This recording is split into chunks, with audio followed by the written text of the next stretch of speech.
Alô a todos, sejam bem-vindos ao nosso canal.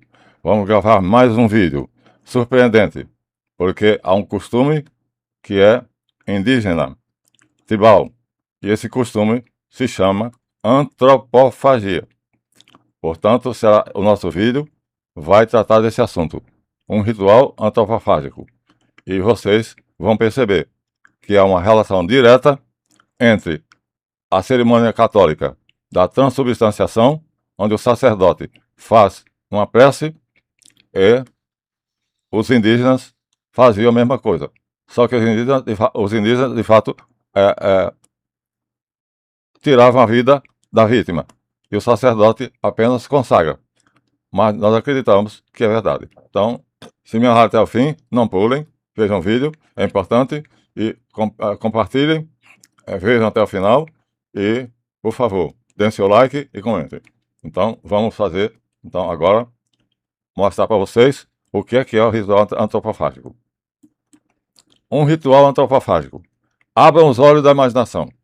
O cenário que nos é sugerido por Antônio José de Gonçalves Dias, poeta romântico indigenista, é uma floresta. Nesta selva densa habitam as tribos brasileiras. A maior de todas eram os tupis, que ocupavam todo o litoral brasileiro. As tribos viviam em constantes guerras, e é assim que vamos encontrar dois índios. O mais jovem carrega o velho nas costas. Ele é forte, bonito e é um herói. Mas a tribo dele perdeu a guerra com os caetés ou tabajaras, e eles serão, portanto, eliminados. O genocídio vai acontecer e eles dois são os dois últimos tupis.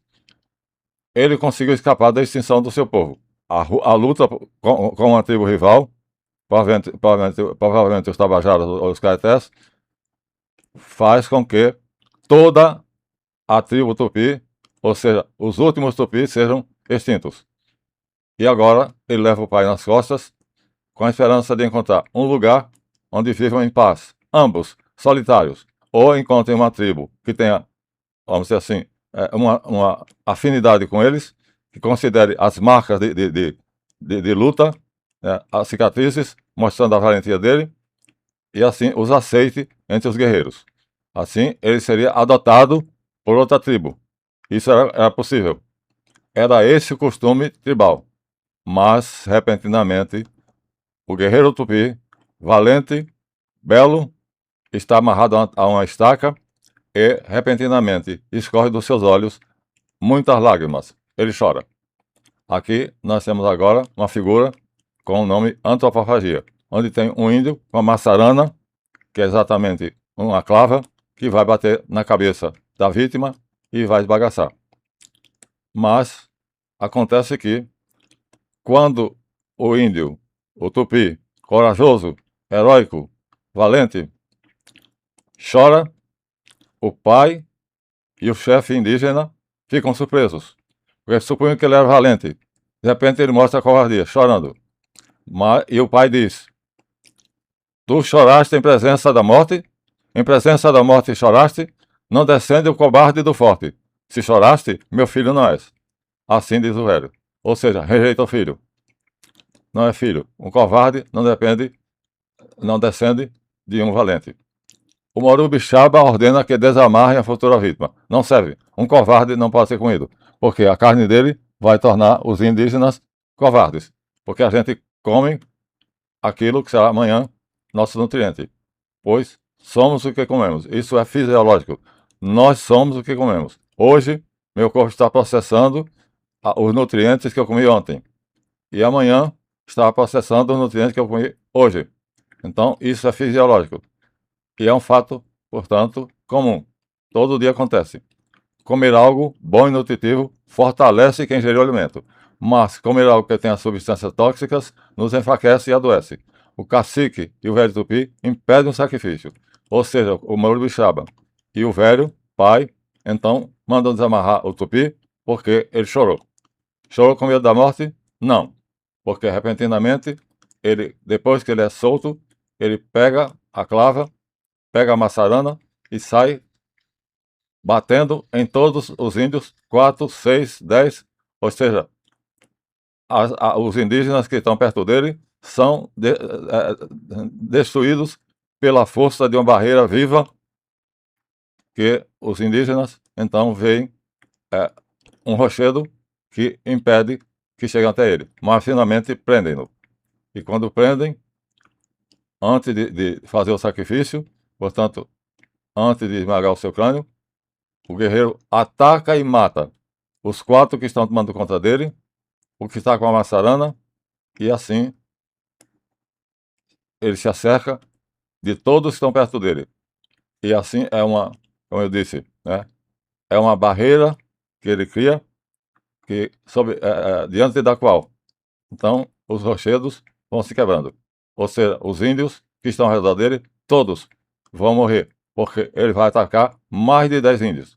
Mas, finalmente, o chefe indígena, confuso, percebe que ele chorou. O jovem guerreiro chorou. O seu pai, ele explica ao Mauro não tinha quem cuidasse dele.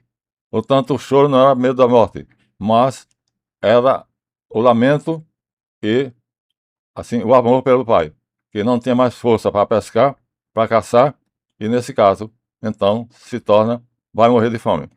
Por isso ele chora, sentindo pena do pai, que vai morrer de fome.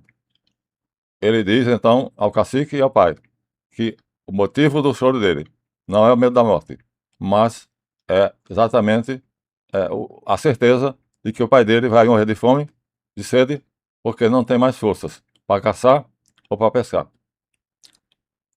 E aí, o velho Tupi, o chefe, diz: se é esse o motivo do seu choro, eu próprio cuidarei do ancião, do seu velho, do seu pai. E assim, pega o velho no colo, mostra ao jovem índio e diz: a partir de agora, eu tratarei ele como se fosse meu filho. Não precisa, portanto, chorar. Então, se você não chorou com medo da morte, chorou com pena do seu pai, porque sabia que ele ia morrer de inanição, então você não é covarde. Volta para a estaca. Ele é amarrado, as mulheres pintam ele com tintas próprias, que são ritualísticas. As cores são próprias. E o jovem volta para a estaca, onde é amarrado novamente, e finalmente recebe a pancada da maçarana no cânion, que esbagaça, e ele assim é morto. Depois é desamarrado, e a tribo inteira se reúne e corta ele em pedaços, assa e come. Assim se consome o ritual. A carne do valente tupi é consumida por todos da tribo, no banquete da comunidade, que une a comunidade. Ou seja, é uma comunhão, como na Igreja Católica. Isso era comum. Agora vamos explicar o que é um ritual antropofágico. Gente, o ritual antropofágico era praticado principalmente pelos tupinambás. Os tupinambás eram os principais indígenas que praticavam a antropofagia, mas todas as tribos praticavam. Algumas raramente, mas os tupinambás eram, todas as vezes que eles ganhavam a guerra, pegavam os prisioneiros e sacrificavam. Só valentes, os outros eram escravizados. Assim, o grupo Tupi-Guarani consistia no consumo e cerimonial da carne humana, geralmente um guerreiro inimigo capturado. Então, os tupinambás estão habituados a fazer o ritual antropofágico e para eles isso é fantástico, porque comendo um valente, eles se tornam valentes, porque nós nos tornamos aquilo que comemos.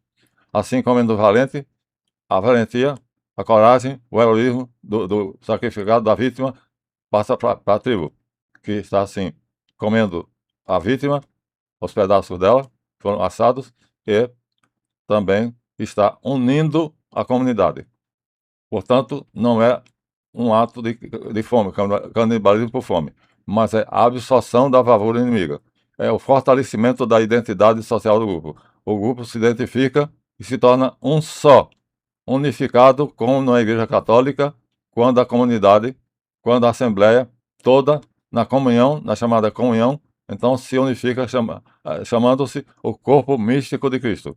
É igual. Então, vocês não sabiam? Então saibam.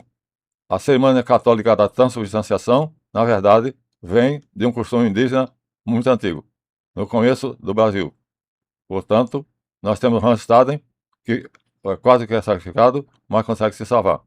Então, minha gente, agora, surpresa. Esta é a teoria praticada pela Igreja Católica. A hóstia é corpo de um homem divinizado, que nos diviniza. Muitos não sabem que o ritual católico tem suas bases no ritual antropofágico indígena. Mas é lá que começa tudo. A crença de que comer um valente lhe torna valente, comer um covarde não é possível porque ele torna covarde. É a mesma coisa. O ritual indígena de antropofagia equivale à transubstanciação.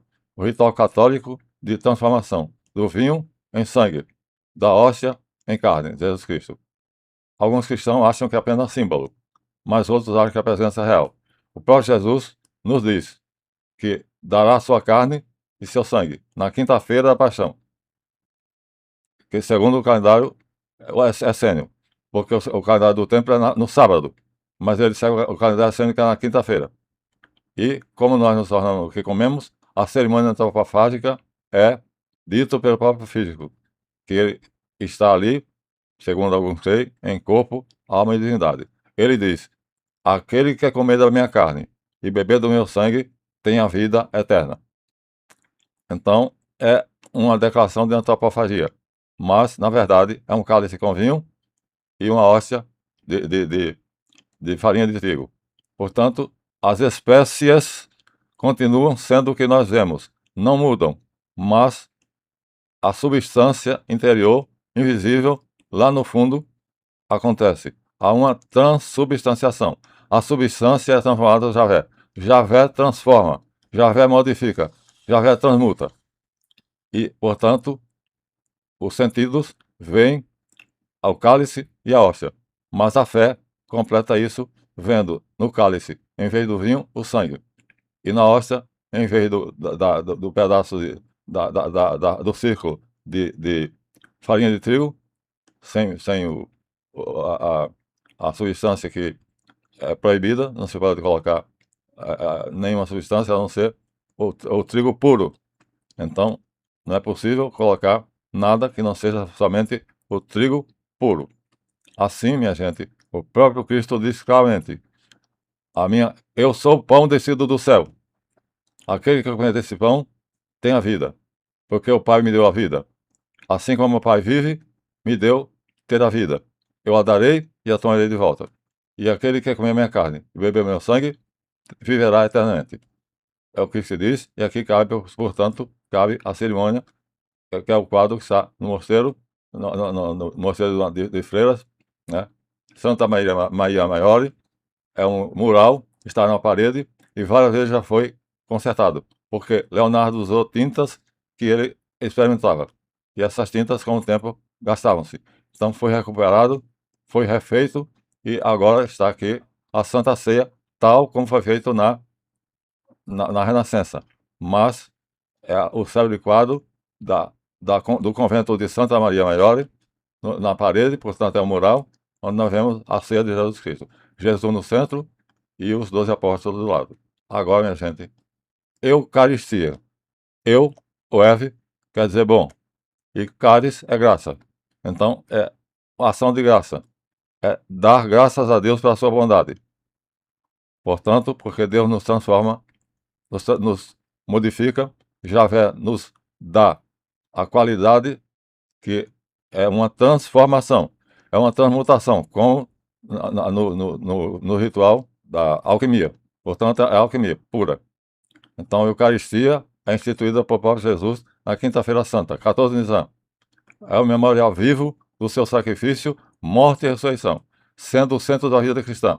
Então, essa cerimônia que o sacerdote faz não é vista como a gente crê. A gente crê que ali está Jesus em corpo, alma e divindade. Portanto, as espécies são o vinho, o cálice e a hóstia de trigo sem fermento. Mas a fé completa. E nós acreditamos que lá no fundo, né, além da substância, na substância de todas as substâncias, Javé transmuta, transforma naquilo que na alquimia é chamada mutus liber, livro da mutação. Javé faz isso. Ao partilhar o pão e o vinho, Jesus se torna alimento espiritual, remédio para a alma, oferecendo sua presença real, unindo a igreja ao seu sacrifício. Então, ele é o chefe, ele é o líder, ele é o sumo sacerdote, mas toda a igreja o segue. Ele é o sumo sacerdote. Então, está em outra dimensão. Fazendo o quê? Orando ao Pai, numa dimensão diferente da nossa, para que o Pai nos perdoe. E assim, nós estamos vendo pela fé Jesus como sendo mediador. São Paulo diz: só há um mediador entre Deus e os homens, Jesus Cristo, homem, encarnado. O verbo se fez carne. Et verbum caro factum est. Aqui nós temos então uma figura que mostra dois sacerdotes, cada um num quadro separado, dizendo: felizes os convidados para ser do Senhor. Isso é, portanto, a herança da tradição indígena antropofágica, minha gente. Muita gente não sabe, não é? Mas é. Então, o antigo Santo Ofício hoje é a prefeitura para a fé, para a liturgia. Ou seja, o que era o Santo Ofício passa a ser a prefeitura que vai estabelecer a rubrica, ou seja, o que vai ser dito, o que vai ser feito, o gestual e as palavras de consagração. Portanto, agora vamos a uma coisa simples, muito simples.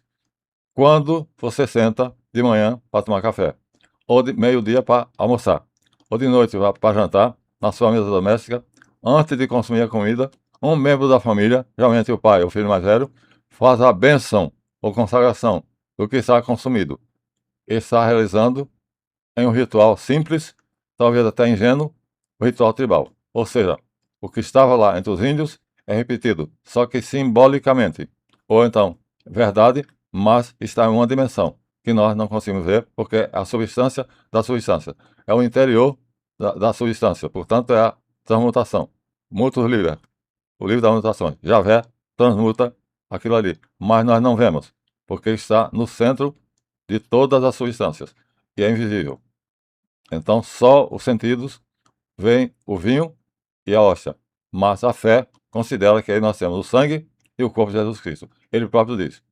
Então, minha gente, esse ritual, que é chamado a transubstanciação das espécies, pão e vinho, tal como no altar cristão, é uma forma simples, inocente e ingênua, mas eficaz.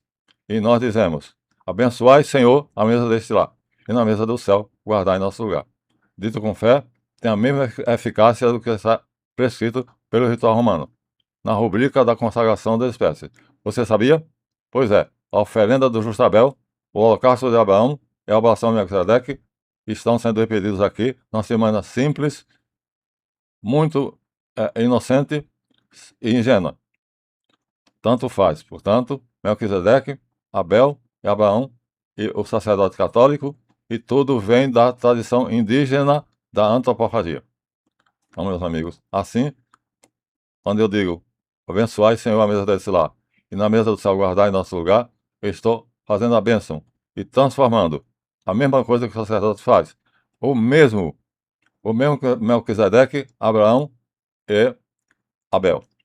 Portanto, assim é a verdade. Assim acontece. Então nós vamos ver que o ritual católico da transubstanciação, que é um nome que foi feito pela prefeitura da doutrina da fé, antigo Santo Ofício, é exatamente a repetição simbólica ou real, mas invisível aos nossos olhos.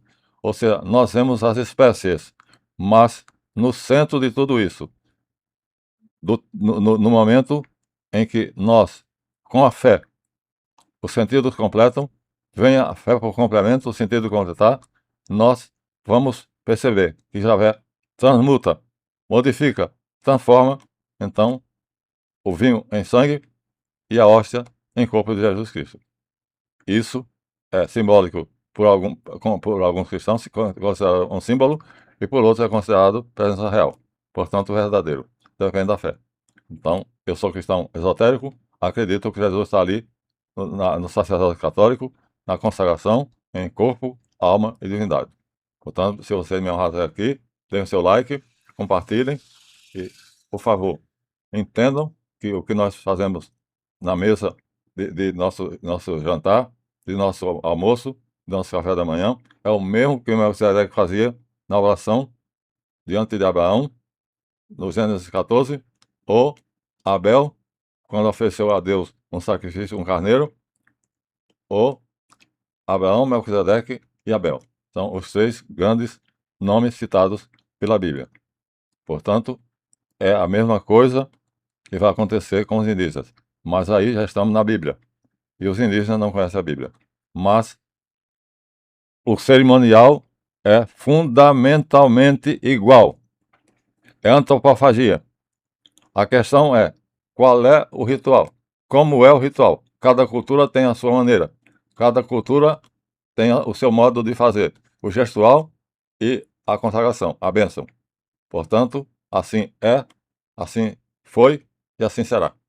Então, deem seu like, né, nos honrem vendo até o final e saibam que o sacerdote católico, quando faz a transubstanciação, ele está repetindo o cerimonial antropofágico dos indígenas quando o Brasil é descoberto. Hans Staden escreveu um livro na Alemanha, ele era alemão. Hans Staden escreveu o livro Meu Cativeiro entre os Índios do Brasil. O livro foi sucesso. Meu Cativeiro entre os Índios do Brasil. Ele consegue escapar. E vai para a Europa, para a Alemanha, e lá escreve esse livro. Meu Cativeiro entre os Índios do Brasil. Hans Staden. Então, meus amigos, aqui terminamos e vamos até o próximo, se Deus quiser. Esse acabou, mas teremos o próximo. Então, até o próximo. Como dizia o em Suede, cavalo não desce escada, nem sobe. Até o próximo.